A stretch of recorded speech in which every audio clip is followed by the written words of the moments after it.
Bugün İran tərəfindən Azərbaycan ərazisinə qarşı, Azərbaycan dövlətinə qarşı terror aktı törədilmişdir. Naxçıvan Muxtar Respublikasının ərazisini İran dövləti pilotsuz uçuş aparatları ilə atəş altına salmışdır. Atəşin hədəfləri mülki obyektlər idi.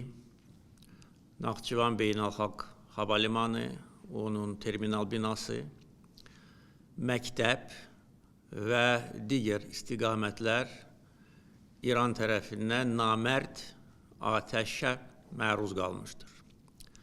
Azərbaycan dövləti bu çirkin terror aktını qətiyyətlə pisləyir. Bunu törədənlər dərhal məsuliyyətə cəlb edilməlidir. Azərbaycan tərəfinə İran rəsmiləri tərəfindən izahat verilməlidir. Üzr istənilməlidir və bu terror aktını törədənlər cinayət məsuliyyətinə cəlb edilməlidir. Birinci dəfə deyil ki, İran dövləti Azərbaycana və Azərbaycanlılara qarşı terror aktları keçirir. Hamımız yaxşı xatırlayırıq ki, bir müddət bundan əvvəl Tehrandakı Azərbaycan səfirliyi terror aktına məruz qalmışdır. Səfirliyə hücum çəkmiş İran xüsusi xidmət orqanları tərəfindən təlimatlandırılmış şəxs Azərbaycan vətəndaşlarına qarşı qanlı terror aktı törədib. Bunun nəticəsində bir vətəndaş həlak olub, bir vətəndaş isə ağır yaralanıb və onu da bildirməliyəm ki, Azərbaycanın xüsusi xidmət orqanlarının nümayəndəsi Əliyalın o avtomat Kalaşnikovla silahlanmış və Molotov kokteyllə və balta ilə silahlanmış terrorçunu zərərsizləşdirib. O vaxtda bizdə şübhə yox idi ki, bunu törədən İran dövlətidir.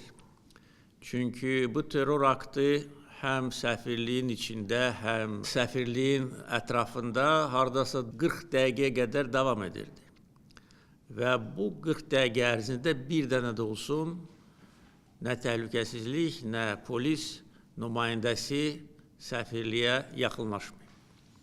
Aydın məsələ idi ki, Azərbaycanı qorxutmaq, Azərbaycana qarşı öz çirkin əməllərini həyata keçirmək üçün bu terror aktı İranın dövlət qurumlarının ən rəhbər mərtəbələrindən sifariş edilmişdir.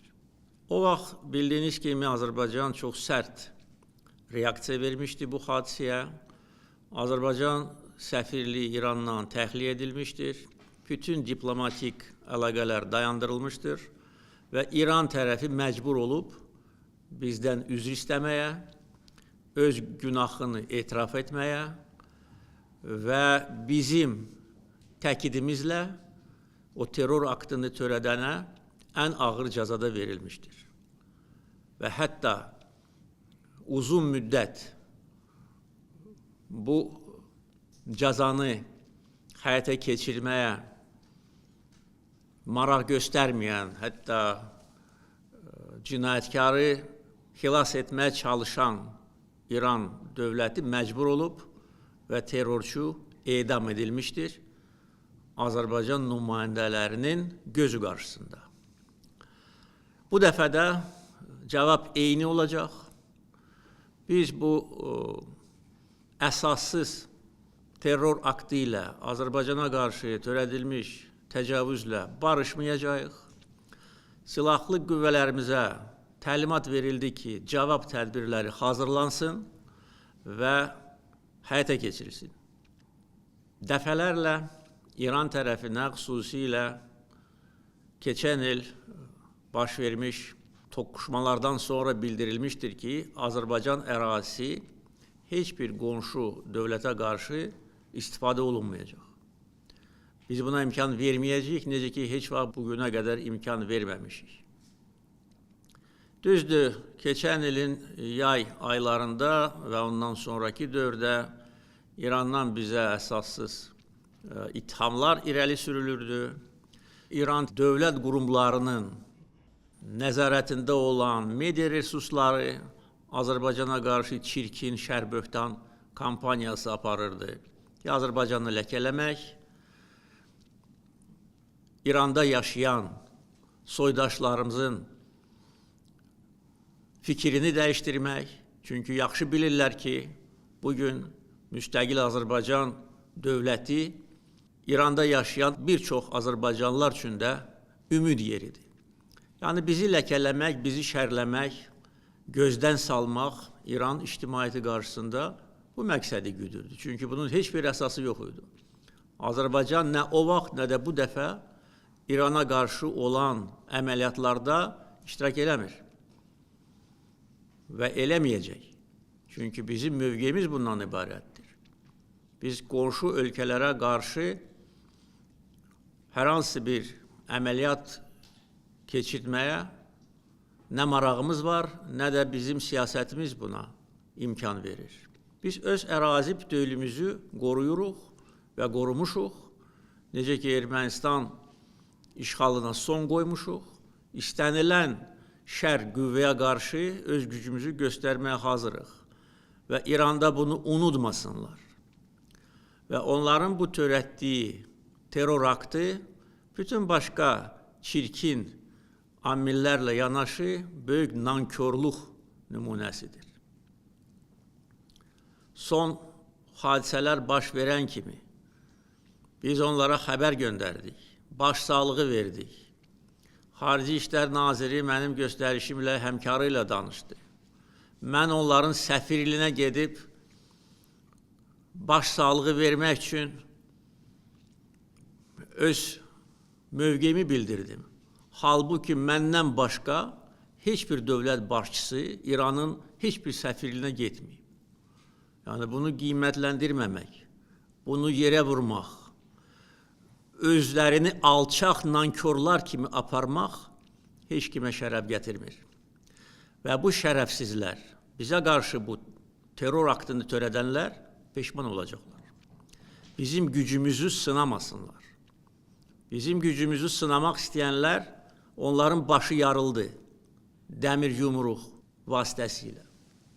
Bugünkü hadisə də eyni nəticəni hasil edəcək. Ona görə bu məsələ ilə bağlı tədbirlər planı hazırlanmalıdır. Bütün göstərişlər verilmişdir. İranın Azərbaycandakı səfiri Xarici İşlər Nazirliyinə çağırıldı. Etiraz notası veriləcək. Digər diplomatik addımlar atılacaq. Sərhədlə bağlı müvafiq göstərişlər verildi. Onu da bildirməliyəm ki, bugün səhər mənə məlumat verilir ki, İranın Xarici İşlər Nazirinin müavini Bakıya zəng edir, xahiş edir ki, Livanda qalmış İran səfirliyinin əməkdaşlarını Azərbaycan kömək eləsin, təxliyə etsin. Çünki onların imkanı yoxdur. Mənə məruzə edildi, mən dərhal göstəriş verdim ki, köməkli göstərin, təyyarə göndərin. Hətta onlar dedilər ki, biz bunun pulunu da verməyə hazırıq, dedim ki, lazım deyil. İndi dar gündə biz köməklik göstərməsək, bəs nə vaxt köməklik göstərməliyik? Axı, bütün bunların müqabilində çirkincə, namərdcə, nakişi kimi Naxçıvana zərbə endirmək, bu ləkə onların çirkin və eybəcər simasından heç vaxt silinməyəcək. Ona görə diplomatik yollarla bütün lazımi tədbirlər görüləcək. Bizim silahlı qüvvələrimiz, Müdafiə Nazirliyi, əyləşin, Dövlət Sərhəd Xidməti, əyləşin, digər bütün bizim xüsusi təyinatlı qüvvələr bir nömrəli səfərbərlik vəziyyətinə gətirilib və istənilən əməliyyatı keçirməyə hazır olmalıdırlar. Hələlik bu qədər. Azərbaycan xalqını biz proseslərin gedişatı ilə əlaqədar məlumatlandıracağıq. Müdafiə Nazirliyinin açıqlaması əyləşin artıq mətbuata dərc edilib. Azərbaycan xalqı əmin olmalıdır ki, istənilən bəd qüvvəyə qarşı bizim dəmir yumruğumuzu onlar görəcəklər.